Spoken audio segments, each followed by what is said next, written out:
Now, Keir Starmer has suggested that Labour could accept more migrants from the EU as part of a deal to stop people smuggling gangs. Well, I'm joined now by Labour's Shadow Cabinet Office Minister Nick Thomas-Symonds. Good to have you here. So, Keir Starmer's talking to Europol today about Labour's plans to tackle immigration. What are you suggesting that's different from what's been tried before?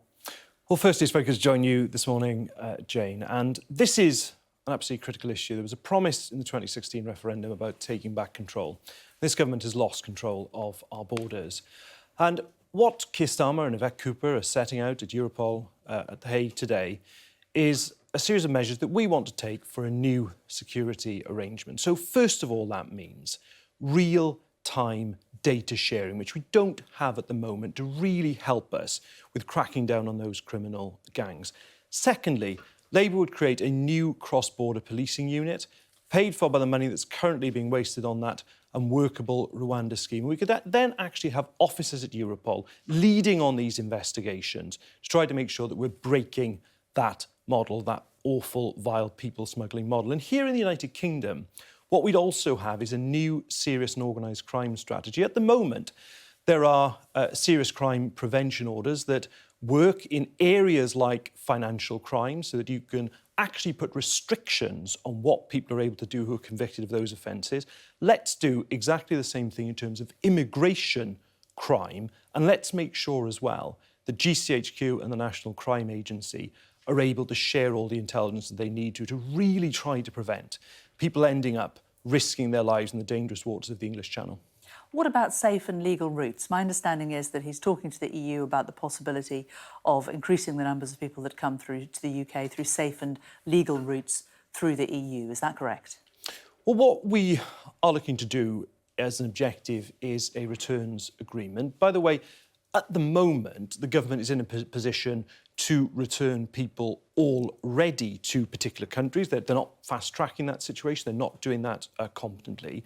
In terms of a wider returns agreement with the European Union, that's, of course, subject to negotiation. But what we do know is under old previous arrangements, of course, these would be new arrangements, but nonetheless, what we know from those arrangements is that there were safe and legal routes around family reunion in place, for example, for unaccompanied children.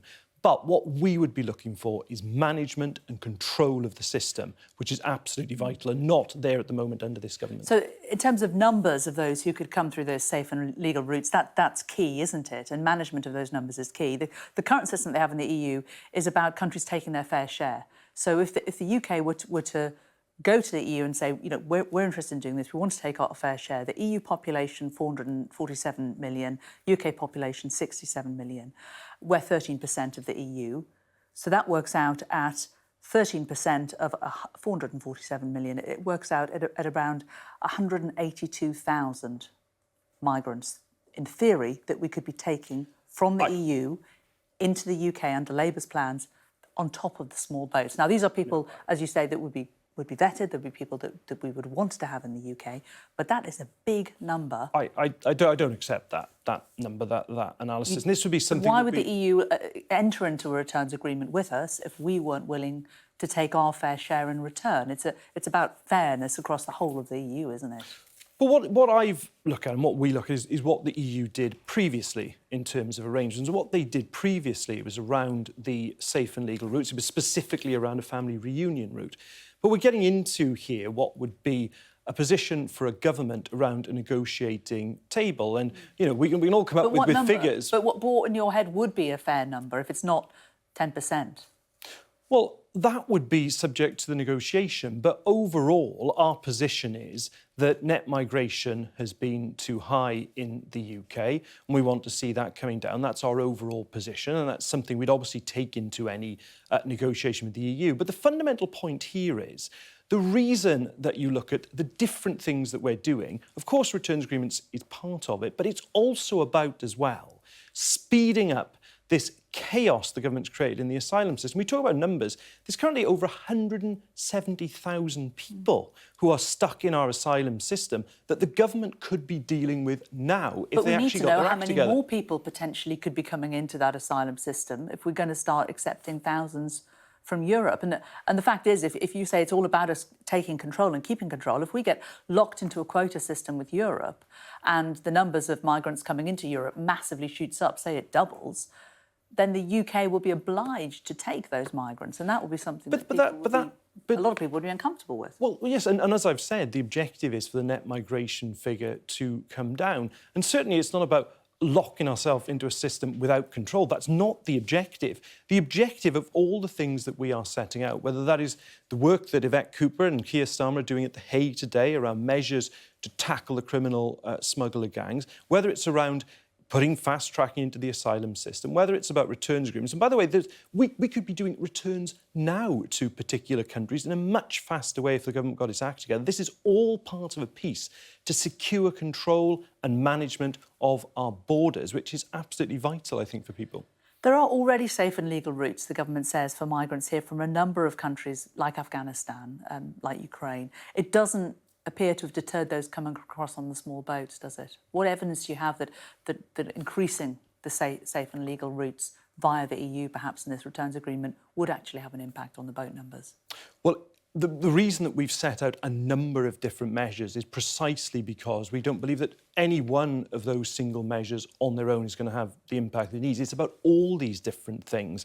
That's why we've set out this multifaceted plan that we have. And instead of what the government has been doing, which is just trying to grab headlines, the usual piece of rhetoric that just isn't followed up by action, what we are setting out is something that's really systematic, that's tackling this issue of people smuggling before people get to those dangerous waters in the first place, but also making sure that when people come here, we have an asylum system that's working properly, and then at the end of it, that we actually have a system where people who are found to have no right to be here can actually then be removed. So it's about changing the whole system, not just one single measure. The government says, though, what you're essentially suggesting is opening the doors and legalising illegal migration by just bringing them here with a legal umbrella over their head. No, that's absolute nonsense, and it's pretty desperate stuff, really, from a government that is presiding currently over a system where we've had, around 45,000 people crossing the Channel already this year. The government has completely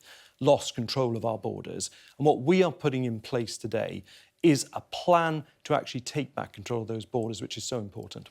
But by involving Europe in this deal, are you not in danger of giving Europe control over our borders, Absolutely which, as not. you're referring back to Brexit, was exactly what so many people voted to stop happening when they voted for Brexit? No, absolutely not. It's about returning people who've got no right to be here. The issue is people do not become refugees in northern France. So it is about a system whereby people who come here who have no right to be here, and as I say, the government, if it got its act together, a number of those people could be removed now, but it's having as well in place that agreement that allows you to remove people far from losing control. It's the government that's lost control of the borders. Our plan will actually take back control of those borders. Can I just ask you a couple of other subjects? The NHS, the government's sinking £200 million into the NHS this winter to try to avert another crisis. What would Labour do differently? Well, what we see yet again is another sticking plaster. And it said something, I think, that the Health Secretary and the Prime Minister held this summit about yet another winter crisis on their watch under the NHS and didn't even invite the junior doctors and consultants who the Health Secretary hasn't even met for months with the industrial dispute that's going on. There were medical representatives in there. And it strikes me that if the government can't even be bothered to meet medical professionals, you wonder what the point of the government is. But in terms of what Labour would do differently, which is the specific question, we've said that what we would put in place is an abolition of the non-dom tax status based on a very simple principle that people living here should be paying their taxes here in this country. And we would be using that money for an expansion, huge expansion of the NHS workforce, which is very, very badly required. But also, we have set out, Keir Starmer has set out, the 5 missions of the next Labour government should we be privileged enough to be elected. And one of those is absolutely that mission on our National Health Service, to put our National Health Service back where it should be, not the 13 years we've had under this government. What about housing? Labour seconded the government's plans to relax some environmental laws to make house building easier last night. It's a really big issue for younger voters who want to get onto the housing ladder. How would you build homes that are now not going to get built because of this? Well, firstly, I really don't accept that interpretation at all. We put forward last night a very sensible compromise. The government's been trying to present this bogus dilemma between polluting our waterways and building homes. I mean, you'd think the government would have learnt the lesson on polluting our waterways after the position we've had with sewage for months on end. What we said last night on nutrient neutrality, which is this system about not having, phosphates and other substances polluting our waterways, is, look, let's find a compromise. Let's look, for example, at a system whereby developers can put in place particular measures whilst the development is being built and the legal obligation comes in at the point of sale. Let's look at some compromise measures. But the government then comes up with this figure of claiming that homes are being blocked with no evidence whatsoever. If you want to know why the homes that we need aren't being built, I think the government should be looking in the mirror, not trying to blame other people.